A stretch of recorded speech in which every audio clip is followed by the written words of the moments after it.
What is going on? Welcome back to Financial Journey. So today I want to talk to you about a possible addition to SoFi, and especially they've been talking about it for a while now, and there was something that was posted that does allude for it to be in the foreseeable future. So I'm going to explain what that is, and not only that though, I want to talk on some expectations of Q2 earnings based on some articles that's been for other traditional banks and how that might roll over to SoFi.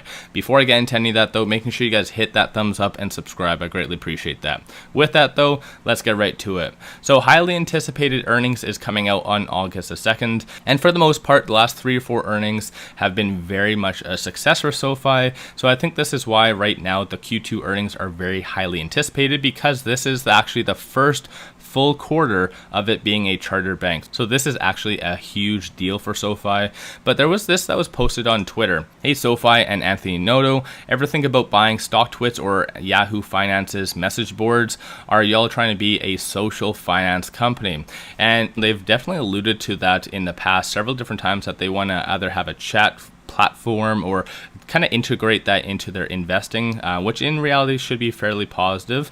But SoFi actually responded, hey, great recommendation. SoFi is always looking at ways to expand. Keep an eye out for upcoming updates. And the way I actually interpret their response is very positive. It looks like they technically are already working on that, which in the past, like I said, they have kind of alluded to that is what their end goal is, what they want as far as another additional feature. So I personally use StockTwits. It's a pretty good platform, so hopefully they do incorporate that into their investing platform. So let me know your thoughts on this in the comments below. We might possibly hear from this in Q2 because 𝗖𝗓𝗡𝗖𝗧𝗛 likes to give a lot of good updates about the future, what's coming for the tail end 2022, some things for investors to look forward to. So hopefully that might be for Q2, or possibly if not, might roll over to Q3 for an update. But still, this is a very good sign if you ask me.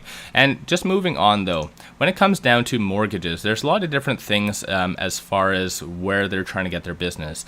Hands down, this is going to be most likely, based on their Q2 earnings, is going to be very positive. I think there's going to be a lot more developments in that, because they do have a very competitive rate, as low as 3% down. So in reality though, there's a lot more articles that are coming out comparing the big traditional banks. But at the end of the day, I think on our Q1 earnings, that speaks volume about the amount of analysts asking questions, because we are a very disruptive company. And looking here, so this article does for the most part compare Bank of America to JP Morgan, where it says Bank of America really kind of orients itself towards consumers, which when I read this article, it really mirrors exactly what SoFi is doing. Just keep in mind, SoFi is a lot lower cost, and not only that though, they're technically a very disruptive company that have a lot more different attributes than Bank of America. So whatever they're saying about Bank of America, I interpret that as SoFi is going to do 10 times better than Bank of America. Then it talks about JP Morgan though, how they're technically trying to target Wall Street. But there is a couple of things I want to share with you in this article, one of which is talking about Bank of America, how it's being so successful with a lot of its loans. And it says, one reason the bank is so healthy is that the high credit scores of borrowers have translated to lower default rates. We all know SoFi has a huge FICO score among its customers, and that's a very big deal. And a lot of people are overlooking that, because that is actually a very true fact. And I've said that point in many videos in the past, that technically having a high FICO score ultimately reduces the overall risk for SoFi. Again, it's one of those things that we are very competitive, so we're trying to get a lot more customers by having either incentivizing higher rates for customers for checking and savings accounts, or potentially just lower mortgage rates, just to, like I said, get more customers, because I think that's one thing that we do desperately need in the short term at least. But still maintaining our high FICO score status of the customers is a very big deal. And then the rest of the article does actually just talk on how Bank of America capitalizes on the consumer spending through multiple different products. And I think that speaks a lot of volume towards SoFi, because we all know SoFi has a lot of products. They trying to orient it being a all-in-one bank, that it can do everything a consumer actually needs, whether it be a mortgage, a credit card, a checking account, investing, everything that you need all in one spot. And so this is where in this article they're kind of trying to portray Bank of America America in that kind of light, in that similar thing, and that's just why they're earning so much money, such as 2.1 trillion. At the end of the day, I feel this is exactly why a lot of people invest in traditional banks, because of basically this article, everything they say about being a all-in-one spot, more specifically for Bank of America. But I think a lot of people, once they realize what SoFi can actually offer and why they are being more competitive than other traditional banks to get more customers, I think once people start to have that epiphany, then SoFi is going to go up considerably. And when I talk about considerably it going up, I'm going to talk on this.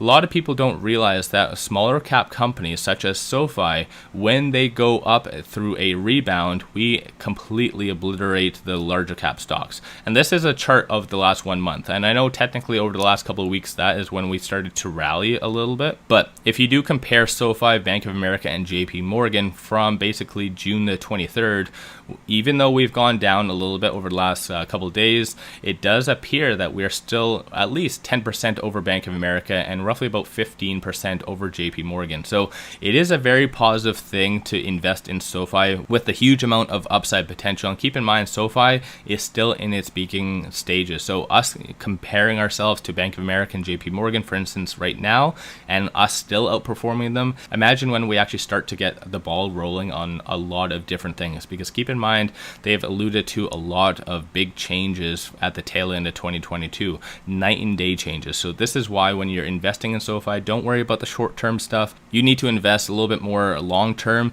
even if it's at the tail end of 2022. There's going to be a lot of positive things at that stage, but 2024 at least is when you should invest in SoFi. Keep in mind, I'm not a financial advisor, so do your own due diligence at the end of the day. So I found a lot of things interesting in that regard. I'm just going to tie it all together with some technical analysis, just give you a good projection of where we might be going. So right now I do have the 50, 100, 200-day moving averages, Bollinger Bands, RSI, stochastic, and momentum. So number of buyers is down a little bit on momentum. Stochastic, we are a little bit more overbought with 92. RSI is currently at 56, and on the actual chart, we've been higher percentile of the Bollinger Band for the last little bit. Not enough to get outside of that, which is a very positive sign. I always say whenever we do break out of that, unless we have a justifiable reason, we do get pulled back in. Friday was for the most part a broad market, just consolidation. At the end of the day, I do not feel that it is down and out. A little bit of consolidation is very healthy for the long-term growth, as long as we can maintain and don't kind of go below the $5.91 mark. And so overall, a lot of positive things on the technical front as well. I'm just going to quickly pop over to Interactive Brokers, because when I do technical analysis, I look at moving averages, indicators, things like that. If you are a big fan of the Elliott wave, it is projecting SoFi to go to between $8.54 and $9.02 in the short term, as long as we can stay over that $6.05 pivot point, which given the circumstances, I feel that we can easily do that, because the next big negative catalyst that is coming out is on the 27th, which is the Fed's decision rate. And SoFi, I think, is starting to break out of that mold about the negative image about higher interest rates affecting growth stocks, because I think a lot of people are finally realizing that when it comes down to SoFi, if interest rates do go up, it's actually going to benefit the bottom line and the revenue for SoFi. So it's going to be a win-win, and SoFi is very well positioned to kind of establish and break out, especially like I've been saying over the last several videos. Consumers have been still maintaining their actual jobs, their actual positions, still out there making a lot of money, which very beneficial for banks. So SoFi is going to capitalize on that. So let me know your thoughts on that in the comments below. If you do like